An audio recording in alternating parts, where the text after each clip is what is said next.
오랫동안 신앙생활을 해온 우리 성도들에게 두 가지 마음이 있습니다.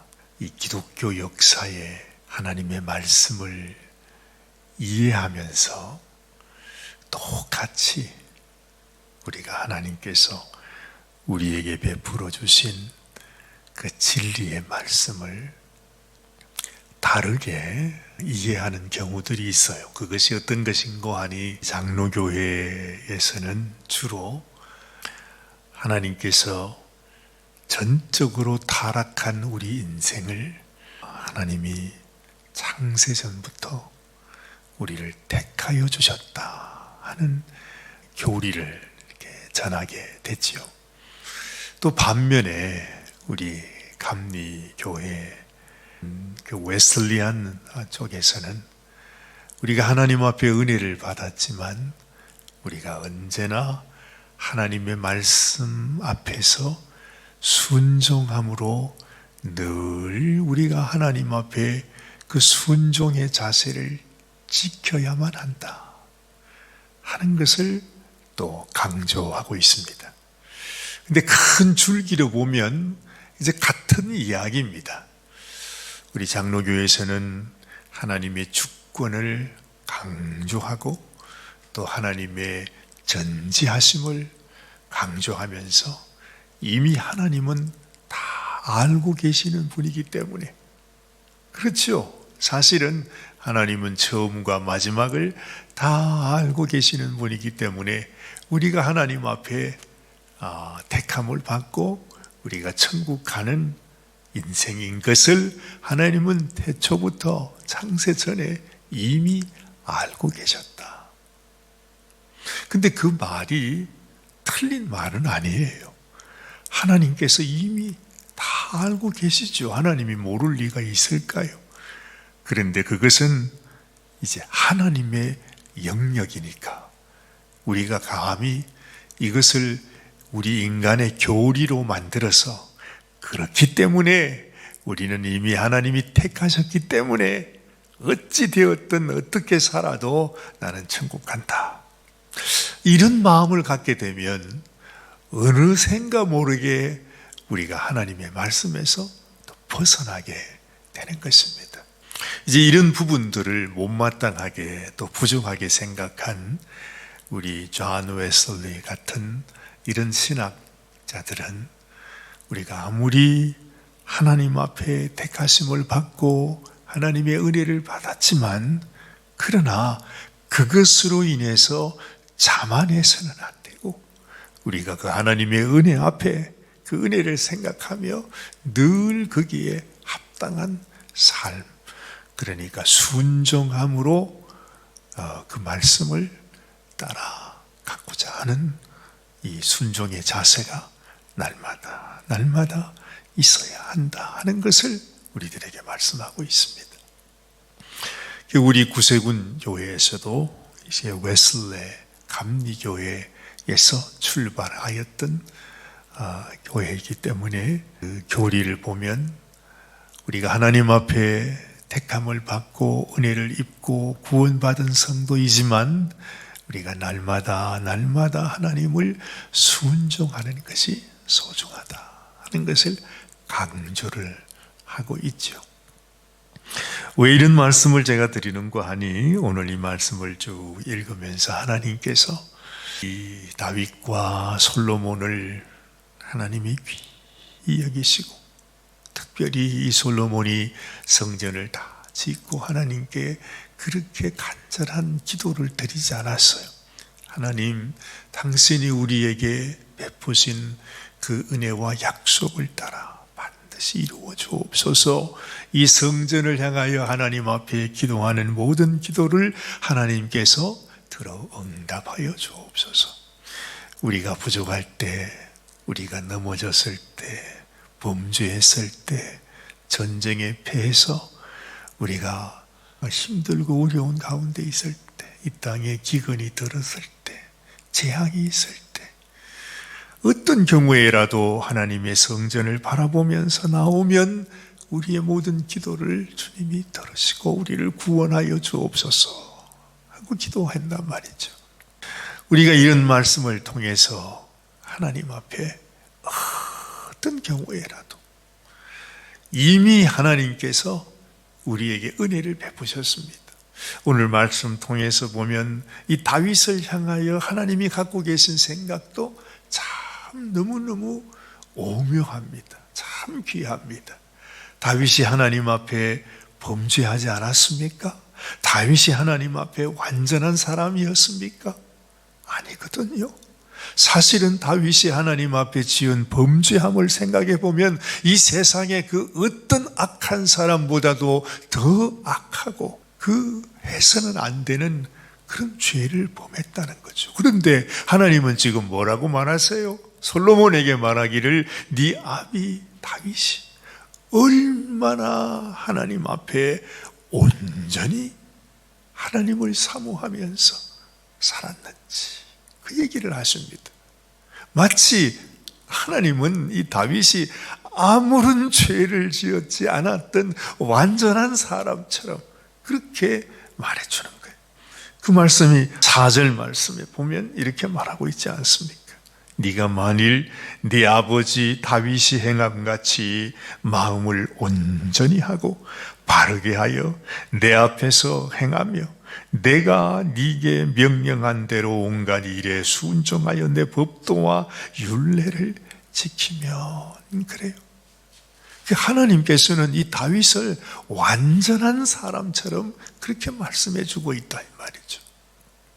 제 마음속에 그런 감동이 드는 것입니다. 우리도 이 인생 살아가면서 얼마나 많은 허물이 있습니까? 날마다 죄를 짓지 않은 날이 한 날도 없는 연약한 인생인데 우리가 하나님을 사랑하며 하나님을 섬기며 하나님의 뜻을 따라 살고자 하는 마음을 가지고 살 때 하나님이 다윗을 향해서 죄인이라 말하지 않고 오히려 다윗을 온전하다, 의인으로 하나님께서 인정해 주시는 것처럼 우리 인생도 우리는 죄밖에 지은 것이 없는데 하나님께서 우리를 보실 때 뭘 보세요?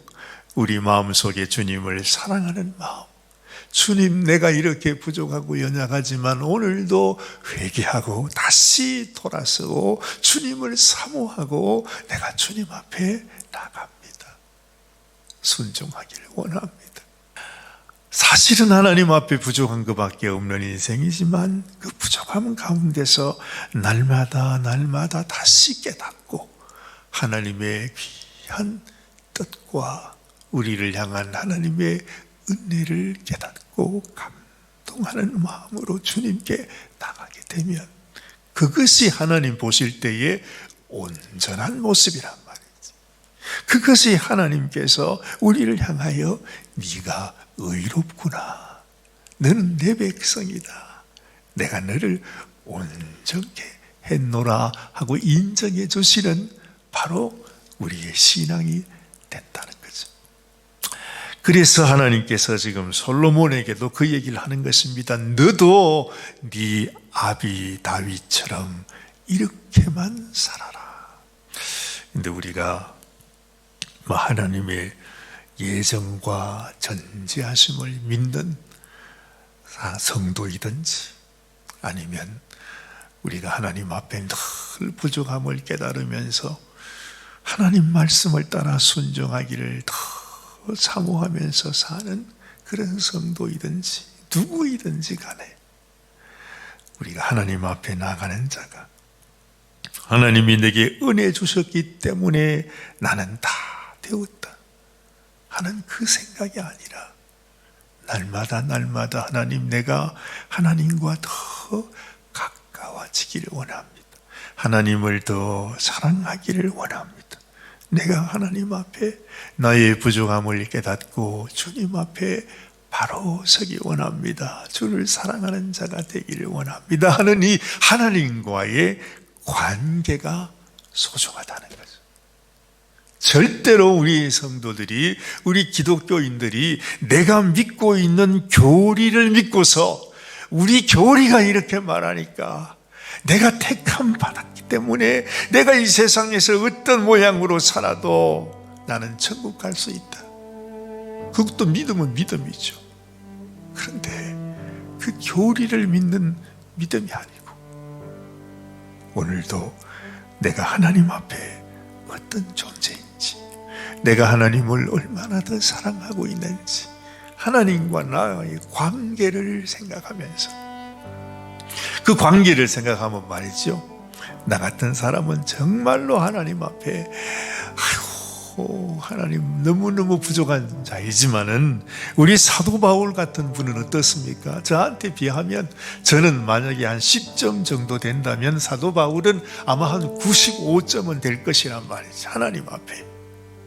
그런데도 비교할 수 없는 그런 분인데도 불구하고 사도 바울은 하나님 앞에서, 그리고 우리에게 고백하기를 나는 세상의 모든 죄인 중에서 가장 악한 괴수라 말하잖아요.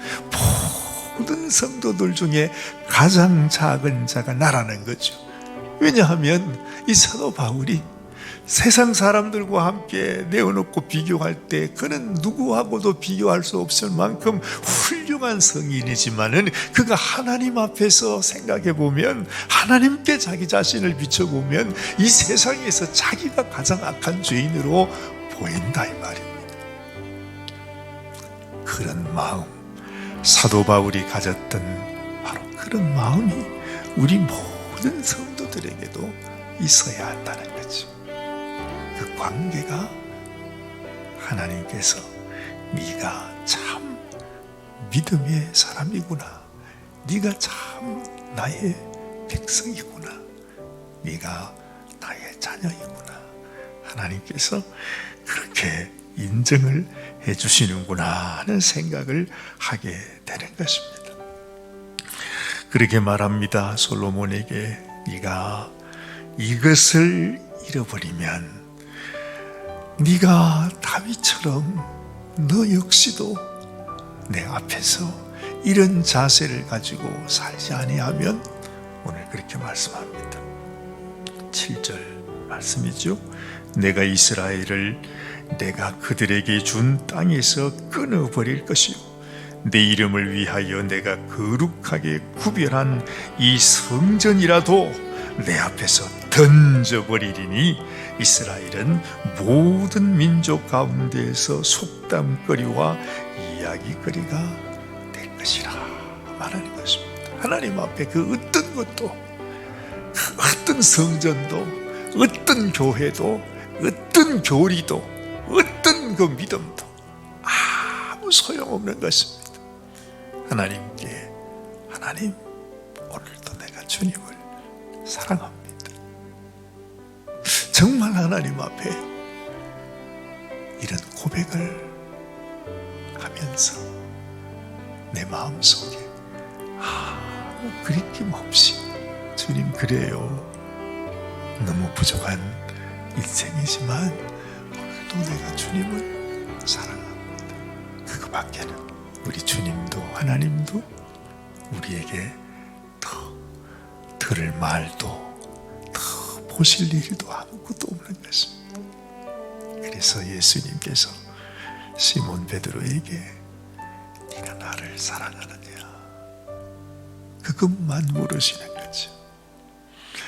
사랑에 눈 멀면 그렇다고들 얘기하잖아요. 우리 솔로몬도 그가 드린 기도를 생각해 보면 하나님 우리를 사랑해 주십시오. 내가 당신을 사랑하겠습니다.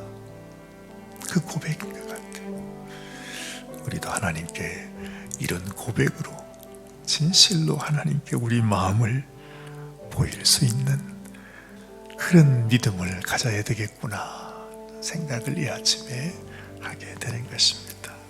기도하십시다. 하나님 아버지, 우리 하나님께서 솔로몬에게 마치 사랑의 언약을 하는 것 같습니다.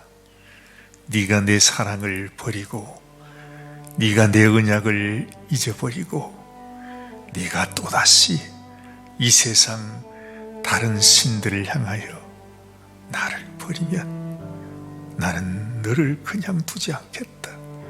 너를 더 던져버리겠다고 말씀하시는 하나님의 마음에는 오직 이 솔로몬 그리고 이스라엘 자기 백성들을 향한 사랑을 원하는 하나님의 마음을 우리가 알게 됩니다. 이토록 주님은 우리를 사랑하시기를 원하시고 사랑하는 우리를 축복해 주시기를 원하시고 우리를 통하여 하나님의 놀라운 뜻을 이루어 가시기를 원하시는데 하나님 우리 인생들의 마음은 너무 완악해서 하나님의 이 사랑 주님의 그 사랑을 다 잊어버리고 평생을 하나님을 섬긴다 하면서도 그저 내가 믿고 있는 것은 우리의 교리, 우리의 교회, 이 세상의 종교를 의지하며 살아가고 있는 것은 아닌지 주여 우리의 심령을 살펴주옵시고 진실로 하나님을 사랑하는 자로 주님께 인정을 받고 우리 하나님이 영원히 당신의 나라에 함께할 당신의 성도가 되게 하여 주시옵소서. 오늘 이 아침도 우리를 사랑하시는 주님 앞에 주여 우리의 사랑을 드리기 원하고 사랑하는 자로 살기 원하고 이 사랑이 영원히 변치 않고 우리 하나님의 마음의 기쁨과 감동을 드리는 귀한 당신의 성도가 되기 원합니다. 주님이 축복하여 주시옵소서. 우리 주님 예수님의 귀하신 이름으로 간절히 기도드리옵나이다. 아멘, 아멘.